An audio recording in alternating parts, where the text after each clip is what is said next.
Warahmatullahi wabarakatuh. Bismillah, alhamdulillah, wassalatu wassalamu ala rasulillah Sayyidina Muhammad ibn Abdullah wa alihi wa sahbihi wa man nasarahu wa wala wa la hawla wa la quwwata illa billah. Allahumma nawwir qulubana bi nuri hidayatika kama nawwartal ardha bi nuri syamsika wa lana bada bi rahmatika ya arhamar rahimin. Rabbi shrah li sadri wa yassir li amri wahlul 'uqdatam min lisani yafqahu qawli ya fattah ya 'alim. Allahumma inna nas'aluka al-futuh wal manuh wal rusuh wa tawbadan nasuh wa sulhal jasadi wa ruh qala Syekhul Malik rahimahullah wa adama naf'a bihi barakati ulumihi wa bikum bidzarain amin radhiyallahu anhu wa ankum qala radhiyallahu anhu.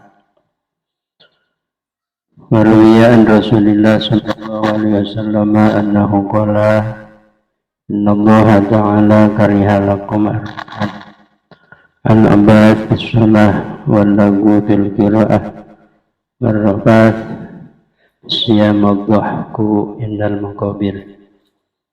Para jamaah Bapak hadirin yang saya hormati, wabil khusus sahibil halqah sahibil bait, yaitu Pak Ang beserta keluarga.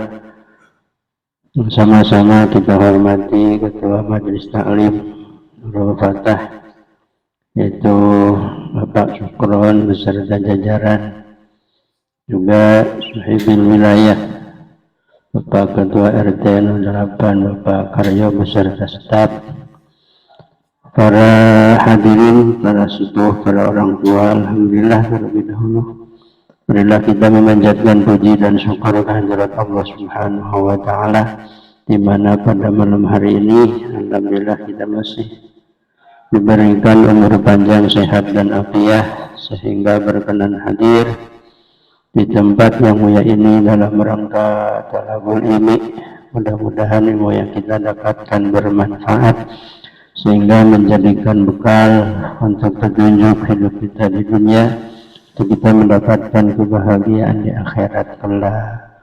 Orang tua, karuhun, guru-guru muslimah yang telah terlangkar rahmatullah, wabil khusus keluarga Bapak Ang beserta istri, mudah-mudahan di alam kuburnya mendapatkan limpahan maghfirah dan rahmat dari Allah Subhanahu wa Ta'ala. Pada kesempatan taklim malam Senin ini, mari kita bersama-sama menyimak pembacaan hadis, di mana hadis ini menjelaskan ada 4 hal Allah itu adalah benci. Ada 4 hal di manusia yang apabila kita melaksanakan salah satu di antara yang 4, itu Allah membencinya, walaupun di antara yang 4 ini bentuk ibadah. Kata Nabi, innallaha kariha lakum arba'an. Allah itu membenci kepada kalian 4 hal. Al-abath bis-shalah. Allah benci abath di dalam sholat. Apa arti abath di dalam sholat? Wallahu a'lam bimuradih. Sholat asal sholat. Sholat mah sholat, cuman asal sholat. Orang seperti ini yang jadi patokan daripada enggak sholat. Itu jelek, jangan dipakai. Mana abath di dalam sholat? 1, sholat itu adalah kita bermauquta, yang hukumnya wajib dan punya waktu yang tertentu. Maka hati-hati, sholat harus pas waktu. Kalau kita sholat, melaksanakan sholat mas sholat, tetapi sudah di akhir waktu, itu termasuk abath di dalam sholat. subuh jam 6. Udah pernah subuh jam 6.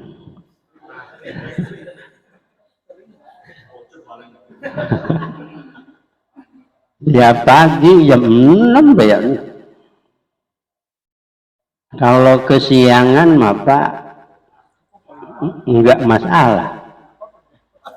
Sebab udzur sholat hanya 2. Arti udzur ini Pak dimaafkan. Jadi enggak berdosa. Jadi udzurnya ada 2. 1, tidur. Mungkin tidurnya agak maleman. Tidur jam 1. Tidur jam 2. Tuh. Nah begitu pas adzan kan harus sholat bangun. Enggak ada yang bangunin sama sekali dan enggak inget. Sama sekali enggak inget, enggak ada yang bangunin. Tahu-tahu bangun jam 8. Karena ini udzur di dalam waktu sholat. Artinya ketika waktu subuh ada buktinya adzan, kagak subuh karena enggak ingat, enggak ada yang bangunin, itu tidak berdosa. Bangun-bangun jam 8, begitu bangun, udah sholat subuh jam 8. Ya, udah subuh jam 8. Cuman niatnya kodok. Kenapa? Sholat di luar waktu. Sholli fardhu subhi rok'ataini mustaqbila kiblati. Kodoan, jangan adaan. Kalau adaan sholat di waktu. Kalau kodoan sholat di luar waktu. Udah sholat tuh jam 8 di kamar, tutup jendela, matiin lampu, kan agak gelap kelihatannya tuh. Tuh gitu, udah sholat subuh Pak. Udah. Begitu lagi sholat, assalamualaikum. Ini gambaran yang kesiangannya Pak RT. Saya, waalaikumsalam. Kata tamu, Bu RT, Bapak kemana? Lagi sholat. Kata ibunya, tamu mah husnudon, luar biasa Pak RT lagi duha. Padahal lagi sholat itu. Ya kalau sholat di waktu duha bukan subuh, dubuh. Lagi dubuh ya. Ini maka dari contoh Pak RT. Gitu. Udah sholat jam 8. Jangan begini, terasa kalian sama duhur. Jangan. Termasuk melibatkan waktu. Kan ada aturannya begini Pak. Rupi'an umati kata Nabi. Dibebaskan umatku. 1. Gambaran tidur. Tadi tidur. Ketika datang waktu sholat, kita tidur nggak ingat, nggak ada yang bangunin. Sampai kapan itu uzurnya diberi peringatan, diberikan keringanan sama Allah? Hatta istaiqodho, sampai dia bangun. Kalau udah bangun, datang khitab perintah dari Allah sholat. Maka itu tadi jam 8 bangun, udah sholat jam 8. 1 orang tidur. 2 yang bebas orang lupa. Udah pernah lupa tuh? Lupa. Mana gambaran lupa bebas? Mungkin gambaran di dalam puasa. Kalau sholat udah pernah lupa. Biasanya rokaat ya. Rokaat 3 apa 4 ini ya. 3 apa 4. Bagaimana kalau ragu 3 sama 4? Idza ta'arrada syakwa yakin kudimal yakin. Apabila bentrok yakin dan syak, ragu, ambil yang yakin. Kalau 3 sama 4, yang yakin mana, yang ragu mana? Yang yakin yang mana? 3. Yang ragu kan 4. Itu antara 3 4. Sekarang 2 sama 3. Ambil yang 2. Sholat tuh. Tambahin. Tahu-tahu begitu sholat selesai kan, Assalamualaikum warahmatullahi, Assalamualaikum warahmatullahi, udah selesai kan sholat. Ya Allah, tadi yang benar mah 3 bukan 4. Bagaimana ini kalau begini? Kalau terjadi di dalam sholat yang diragukan itu rukun, tetapi bukan rukun kolbi, udah bebas. Begitu Assalamualaikum selesai sholat, yang benar mah tadi 3. Nah, yang mana kalau udah selesai? Udah selesai, jangan sholat lagi. Kecuali rukun kolbi. Mana rukun kolbi? Niat. Begitu selesai niat, selesai sholat, Assalamualaikum selesai. Tadi ya Allah kagak niat. Kalau ragunya di dalam niat, ulangi lagi sholat. Kenapa? Sabab niat itu di dalam ibadah, an-niyah ruhul ibadah, kata Nabi. Niat itu nyawanya ibadah. Kalau nyawa kan pokok. Karena pokok di dalam segala hal, terutama ibadah, ragu di dalam niat. Setelah selesai sholat, ulangi lagi Pak Kadir. Udah usulin lagi. Kalau ragu di dalam niat, kalau ragu selain daripada niat, nggak usah. Udah selesai. Setuju nggak? Setuju lah. Kudu balik lagi kan capek. Setuju itu. Begitu. Satu di dalam abas, di dalam waktu. Dan lagi mohon maaf Pak, sholat mutlak ya, harus berusaha. Beda dengan haji sama umroh. Sebab di dalam haji, di dalam umroh, enggak ada rukun, terutama umroh, rukun ta'li, rukun kauli enggak ada. Ada juga rukun kauli, ucapan-ucapan untuk mendapatkan fadilah. Labbaik Allahumma, itu enggak rukun. Enggak rukun. Kalau di dalam sholat komplit, kolbi, ta'li, kauli. Beda sholat. Yang kedua, mutlaknya sholat.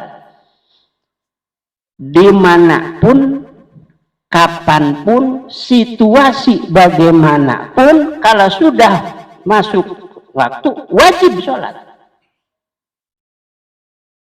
Di zaman Nabi Pak, kalau lagi perang, gawat-gawatnya lagi perang. Waktu sholat datang, sholat Pak. Maka ada di dalam fikih sholat syiddatul khawf. Itu prakteknya lain Pak. Enggak seperti biasa sholat. Apa kalau praktek sholat syiddatul khawf ketika perang? Seperti sholat biasa lagi aman begini, lah habis dianun musuh. Maka ada anunya, nah, prakteknya 2 baris, sebaris bagian ruku, yang belakang, baris belakang jangan dulu ruku, kayak musuh gantian, yang sujud, yang depan sujud jangan dulu sujud, berdiri. Udah pernah? Oh nggak bisa, oh nggak bisa, enggak ada di kitabnya, di fikih. Praktek syiddatul khawf. Di zaman Nabi lagi perang begitu gawat, diri dan sholat. Saking wajibnya sholat. Kita perang ora, kadang-kadang sholat. Lewat kadang-kadang. Baik. Lah ngaku ini. Ada ya. Udah sholat. Situasi bagaimanapun tetap wajib sholat. Pepergian nih, asal ukuran jauhnya marhalatain, itu ada sholat jama', ada sholat qashar. Saking wajibnya sholat. Arti jama' 2 waktu di 1 waktu kan. Arti qashar dikurangin, asal 4 rakaat jadi 2. Udah pernah sholat jama'? Wadir. Udah qashar? Oh gitu ya. Sholat anu kali. Sholat apa tuh?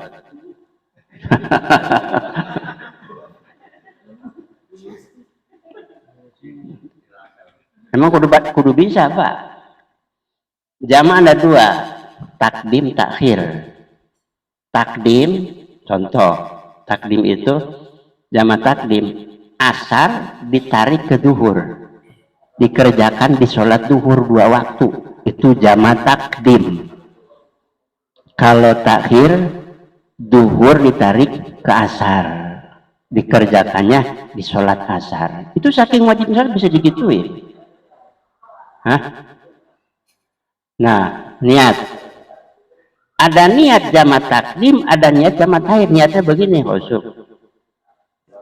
Kalau takdim, tadi kan, asar ditarik ke duhur, isya ditarik ke maghrib.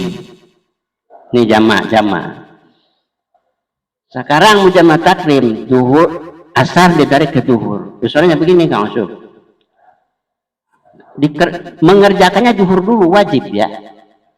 Kalau jamaah takdim duhur dulu. Nah usolinya niatnya cukup di sholat duhur. Usolli fardhu zuhri majmu'an bil asri arba'a raka'atin mustaqbilal kiblati adaan lillahi ta'ala. Gitu. Udah bisa ngusuk. Usolli fardhu zuhri majmu'an bil asri arba'a raka'atin mustaqbilal kiblati lillahi ta'ala. Soalnya itu tak. Duhur di duhur, jadi niatnya di duhur. Ntar selesai duhur asar biasa aja. Usolli fardhu asri arba'a raka'atin. Sebab niat zamannya tadi duhur udah. Paham kali ya, Yusuf ya? Kalau tahir beda, Yusuf. Tahir duhur ditarik ke asar, maghrib ditarik ke isya. Bagaimana niatnya? Niatnya mutahir nih. Dari sini Kang Yusuf kemana kampung? Ini bepergian Yusuf, jauh dah. Ini ke Bandung dah, ke Bandung. Ya ke Bandung udah bisa. Bandung Kang Yusuf tuh. Nah begitu di perjalanan, ini mungkin gambaran naik bis umum. Begitu di perjalanan, kedengeran adzan zuhur. Allahu Akbar tuh. Sedangkan mobil ini mobil orang umum, kagak berhenti. Nah udah begitu denger zuhur, niat jamaah takhir. Niatnya nawaitu takhir zuhri ilal asri li ajma'a bainahuma. Udah. Begitu. Niat takhir tuh. Begitu nyampe ke Bandung, ke yang kita tuju, bisa zuhur dulu, bisa asar dulu. Kalau jamaah takhir. Paham maksud ya? Tuh gitu. Bagi yang bepergian tuh. Bagi yang bepergian. Dan syarat kedua jamaah takdim nih bukan takhir ya. Pertama tadi kan harus didahulukan yang punya waktu.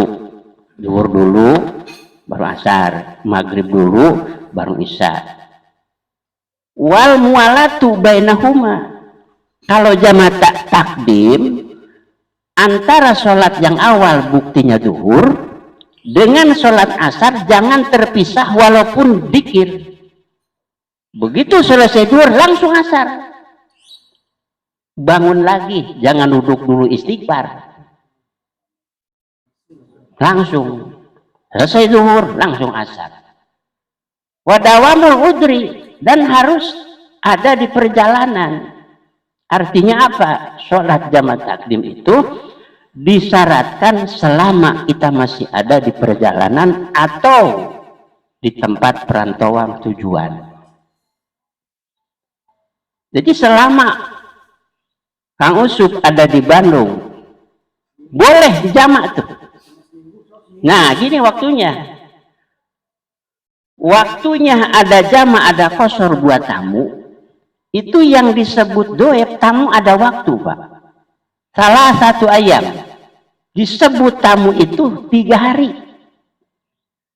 Jadi kalau Bapak kedatangan tamu selama 3 hari, itu su'ul adab, nyuruh-nyuruh tamu. Layanin. Kalau udah lebih 3 hari, udah termasuk orang sini. No, mau makan mengambil. Udah bukan tamu, Pak. Kecuali Pak Kadir mau nagih utang.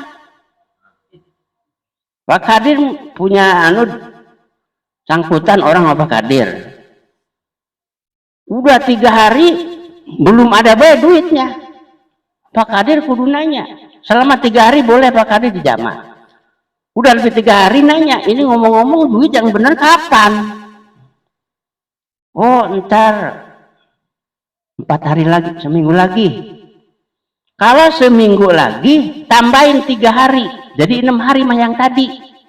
Boleh dijama. Udah selesai itu, udah biasa sholat biasa, nggak boleh dijama. Paham Kadir ya? Oh, gelap dah. Itu begitu. Jadi minimal 3 hari ya. 3 hari selama di sana boleh dijama di kosor, boleh. Itu namanya rukhsah. Rukhsah, kemurahan dari hukum, saking wajibnya sholat seperti itu. Begitu. Kalau umroh itu nggak mutlak kayak sholat. Umroh, haji, ada kain. Minimal yang nama wajib umroh, wajib haji, minimal 2 Kadir. 1 punya duit, kedua sehat. Itu minimal banget. Pak Qadir banyak duit tapi sakit, nggak usah berangkat. Pak Qadir duit ora, tuh badan sehat, jangan berangkat, mau pakai apa? Tapi kalau sholat, punya duit kudu sholat, orang punya duit kudu sholat, sehat kudu sholat, sakit kudu sholat. Itu mah jatuh kecumul ketiban ember besi. Berarti ya, nang mana lagi dah. 1 di dalam waktu sholat. Kedua, abas di dalam pakaian. Asal jangan make, jangan punya patokan daripada enggak pakai baju. Kalau tadi waktu ya daripada enggak sholat. Sekarang pakaian asal make, alasannya daripada enggak pakai baju. Sholat itu menghadap Allah, kudu beradab. Nah kita dipanggil kepala desa nggak pakai oblong. Ini menghadap Allah, biar rapi, biar rapi. Jadi kalau kita sholat masih di akhir-akhir, walaupun sholat Allah benci. Sholat mah sholat, tapi asalnya pakaiannya asal pakaiannya asal, nggak sopan, Allah benci walaupun sholat. Jadi Allah simpunya membenci kepada abah di dalam sholat. Wa ima kaitan dengan masalah waktu atau kaitan dengan masalah pakaian. Nah,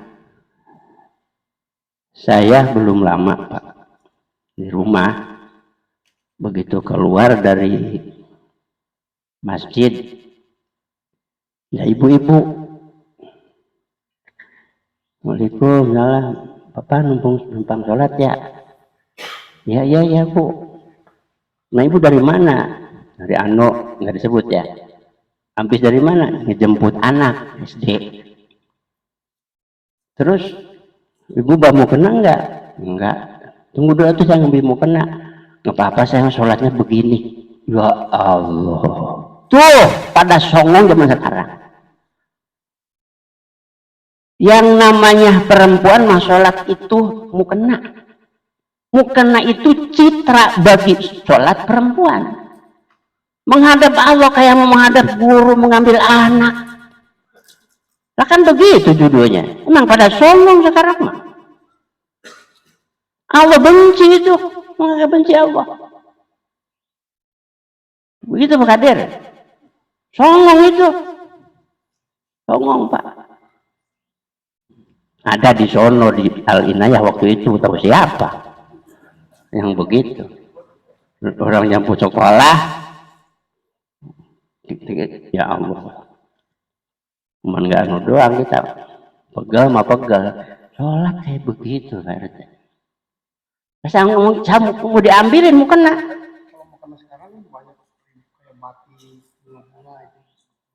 Ini begini warna, ini warna ya. Yang penting jangan bolong ya. Warna paling afdol itu putih. Paling afdol. Afdol siyab al-abyad kata Nabi. Yang paling mulia warna itu warna putih. Karena itu paling afdol putih. Selain daripada putih, enggak apa-apa, asal jangan merah. Kalau merah makruh. Ya, makruh hukum. Haram enggak? Makruh. Dulu dengar-dengar katanya ya, mau diganti. Dulu dengar-dengar ya, sama Islam Nusantara mau diganti katanya mayit itu jangan dipakai putih, mau pakai batik. Ya ya, mau pada keondangan mayit. Makruh. Mau diganti batik. Emang khas mayit mah emang putih, udah pakai putih. Diganti batik, mana keondangan. Allah. Pak, kalau sudah ditetapkan oleh fikih jangan ngada-ngadain kalau bukan mujtahid mah. Ada lagi dengar saya juga Pak. Yang nama mayit dimasukin ke lubang, kan palanya di utara. Perempuan ya laki ke ya utara. Daripada kiblat miringin. Mau diganti katanya palanya di kidul. Memang ke kidul gak bisa akrab, cuman makruh. Yang syarat makan madhab kiblatnya ini memang bener. Bener, walaupun ngidul di belah kidul Pak, ngerti Bapak kidul? Selatan. Ini kan kidul banyak kampung Pak. Oh di komplek mau selatan ya. Pala-pala di selatan. Memang bisa madhab kiblat juga bisa Pak. Cuman makruh. Karena memang sunnah mayit itu adalah palanya. Nggak lelaki, nggak perempuan harus di utara. Maka tetapkan harus begitu. Di utara. Laki ge, perempuan ge. Begitu. Apa itu? Maksud.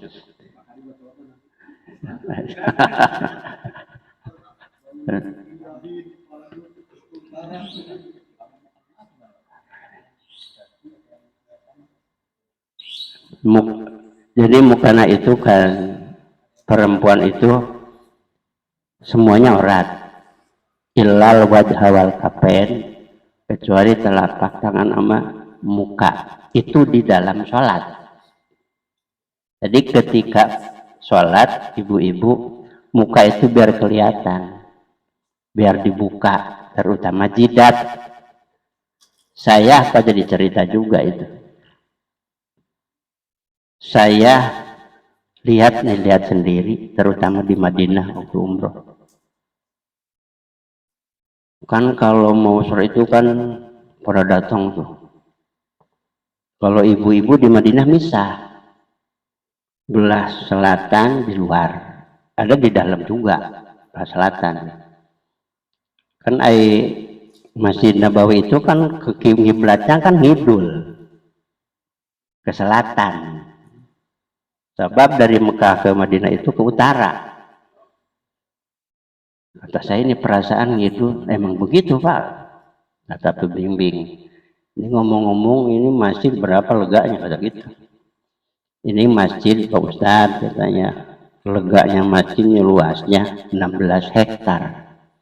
Dari sini kemana kira-kira tuh? Dan saya dari awal Pak Mujarrah itu mau ke Raudhah. Jalan dari ujung ke ujung, ya Allah capek banget, pantas. Itu ibu-ibu banyak Pak, terutama yang pada seragam baju hitam-hitam tuh. Ini bukan mukena ya judulnya nih. Itu enggak pada mau kena. tahu orang mana. Terus di samping itu pakai cadar. Cadar yang kelihatan kan mata doang. Itu nggak pada dibuka itu sholat. Sedangkan syarat sujud itu wajib hatuhu maksufah. Jidat ketika sholat harus dibuka. Jidat. Nggak perempuan nggak laki sama. Nggak bilang sama ibu-ibu ya, jangan kehalang mukena. Udah buka, mau codet kayak mau apa kayak, pokoknya buka aja begitu tuh gitu. Sama laki perempuan buka gitu. Buka. Ntar kalau udah sholat mau ke undangan bakal begituin lagi. Tuh udah ya. Iya, kalau Pak Kadim kalah main giniin tuh.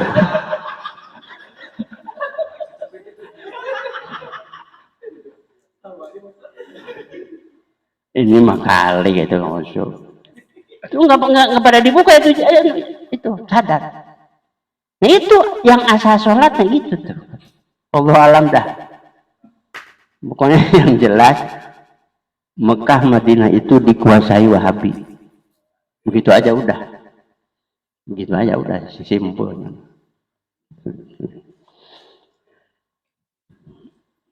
Udah.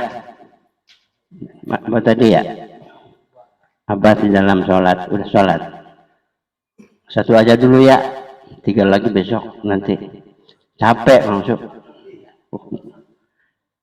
Kan semuanya 4 kaset.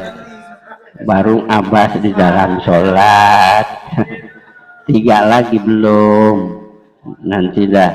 Mudah-mudahan besar manfaatnya. Jadi kurangnya mohon maaf yang seluas-luasnya. Wa masallallahu wa habibina wa syafiina. وكرمنا ومولانا محمد وسلم رضي الله تبارك وتعالى عن كل صحابة رسول الله أجمعين. بسم الله الرحمن الرحيم. لا رب العالمين حمدا يكفي نعمه يكفي ذكره ويكفي مزيده. يا ربنا لك الحمد كما ينبغي لكرم عظيم سلطانك. اللهم تقبل وأصل وبلغ ثواب ما قرأناه من كلامك الحكيم وبارك ما تلوناه من كلامك القديم هدية منا واصلة ورحمة نازلة وبركة شاملة إلى حضرة الحبيب سيدنا محمد صلى الله عليه وسلم إلى حضرة سيدنا أبي بكر وعمر وعثمان وعلي وإلى بقية الصحابة والتابعين من تبعهم بإحسان إلى يوم الدين إلى الرعية والشهداء والصالحين والأئمة الراشدين وإلى أرواحنا وشيخنا ومعلم علينا أجمعين وقبورنا مسلمين ومسلمات ومنك حسن إلى الرهيب Batajured bin Rusmin wa Bapak Warmi Ibu Warmi binti Artasim wa Bapak Suparno bin Sabtro Paprawiro wa Ibu Nafsiyah binti Marto Direjo. Allahumma qilahum arhamhumma bihim wa'anhum wa akrim nuzulahum wa siman khalahum. Allahumma ij'al kuburahum rawdah min riyadil jannah wa la taj'al kuburahum hufrah min hufarin niran. Tawasana bita'allumi tawasana bita'limi antarzuqana ar-wasi'ah wa antarzuqal amanah. Rabbana atina fid dunya hasanah fil akhirati hasanah wa qina adzabannar. Wa sallallahu alaihi Muhammadin wa sallam alhamdulillahi rabbil alamin. Assalamualaikum warahmatullahi wabarakatuh.